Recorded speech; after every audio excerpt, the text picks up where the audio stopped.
اگر مدافعاتی نظام کمزور ہو جائے تو انسانی جسم بیماریوں کا مقابلہ کرنے کے بجائے ان کا شکار بن جاتا ہے۔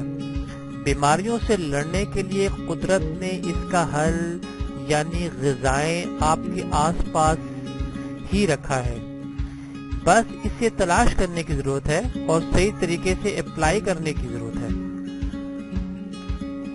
تو سب سے پہلا ہے جی انفیکشن۔ اگر آپ کو انفیکشن ہے تو اس میں لہسن کا استعمال کریں۔ تو لہسن میں ایسے اینیملز آئل پائے جاتے ہیں جو جراثیم اور فنگس جسے کہتے ہیں فنگس کا خاتمہ کرتے ہیں جو انفیکشن پیدا کرنے کا سبب بنتے ہیں۔ اگر آپ انفیکشن سے بچنا چاہتے ہیں تو تازہ لہسن کوٹ کر یا چٹنی بنا کر اپنی غذا کا حصہ ضرور بنائیں۔ اگر آپ ذہنی دباؤ میں مبتلا ہیں تو کیلے کا استعمال کریں جی۔ جب بھی آپ ذہنی دباؤ محسوس کریں تو کیلے کو ضرور آزمائیں۔ یہ اپنی 105 کیلوریز، 14 گرام چینی اور ہر دن کا 30% وٹامن بی 6 سے آپ میں ایک نئی توانائی بھر دیتا ہے، ذہن کو تازگی فراہم کرتا ہے تاکہ آپ ذہنی الجھنوں سے بچ سکیں۔ قبض میں دہی کا استعمال کریں جی۔ اگر آپ قبض یا گیس کی شکایت سے دوچار ہیں تو دہی کا استعمال ضرور کریں۔ 1 سے آدھا کپ اگر آپ دہی کھا لیں تو یہ آنتوں کی صحت کو بحال کر کے قبض اور گیس کا خاتمہ کرتا ہے۔ بواسیر کے لیے انجیر کا استعمال کریں۔ بواسیر جیسے مرض کی تکلیف سے بچنے کے لیے انجیر نہایت ہی مفید ہے۔ 4 عدد انجیر میں 3 گرام فائبر پایا جاتا ہے جو آسانی سے سٹول پاس کرنے میں مدد فراہم کرتا ہے۔ ہائی بلڈ پریشر کے لیے کشمش کا استعمال کریں۔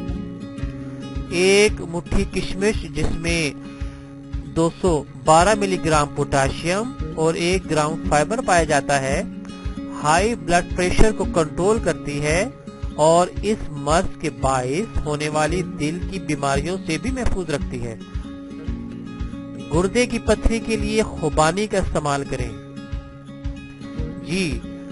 گردے کی پتھری میں مفید ہے، اس میں فائبر، سوڈیم، پوٹاشیم اور دیگر اہم غذائی اجزاء پائے جاتے ہیں جو گردے میں پتھری بننے جیسے مسائل کو حل کرتے ہیں۔ خشک خوبانی بھی آپ استعمال کر سکتے ہیں۔ متلی کی صورت میں ادرک کا قہوے کا استعمال کریں۔ متلی ہونے کی صورت میں ادرک کا قہوہ بہترین گھریلو طریقہ ہے۔ اسے آپ دوران حمل یا الٹی موشن وغیرہ کی کیفیت میں بھی آرام سے استعمال کر سکتے ہیں کیونکہ یہ صحت بخش اور محفوظ طریقہ ہے۔ معدے کی خرابی کے لیے تلسی کا استعمال کریں۔ ریسرچ سے ثابت ہے کہ ایسے بیکٹیریا کا خاتمہ کرتی ہے جو معدے کی خرابی کا سبب بنتے ہیں۔ یہ آنتوں کی حفاظت کر کے ان کی صحت کو فروغ دیتا ہے۔ اسے آپ تازہ سلاد وغیرہ میں ڈال کر استعمال کر سکتے ہیں۔ کیلسٹرول کی زیادتی کے لیے آپ ناشپاتی کا استعمال کریں۔ ایک درمیانے سائز کی ناشپاتی میں 5 گرام حل پذیر فائبر پایا جاتا ہے۔ یہ آپ کے جسم سے برے کولیسٹرول کا خاتمہ کرتی ہے جو دل کی بیماریوں کا سبب بنتا ہے۔ کھانسی کے لیے شہد کا استعمال کریں۔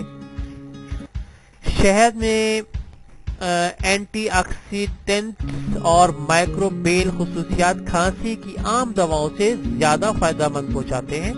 حلق کی سوزش، مسلسل کھانسی سے آرام کے لیے شہد کا استعمال ضرور کریں۔ السر سے بچاؤ کے لیے بند گوبھی کا استعمال کریں۔ بند گوبھی بھی السر سے نجات کا بہترین ذریعہ ہے۔ اس کے 1 کپ میں 3 گرام فائبر، 34 کیلوریز اور دن بھر کی ضرورت کا تقریباً 75% وٹامن سی ہوتا ہے۔ السر کے مریضوں کو چاہیے کہ وہ اس کا استعمال ضرور کریں۔ تھکاوٹ کے لیے مالٹے کا استعمال کریں۔ مالٹے کا جوس تھکاوٹ دور کرنے اور فوری توانائی بحال کرنے کا بہترین ذریعہ ہے۔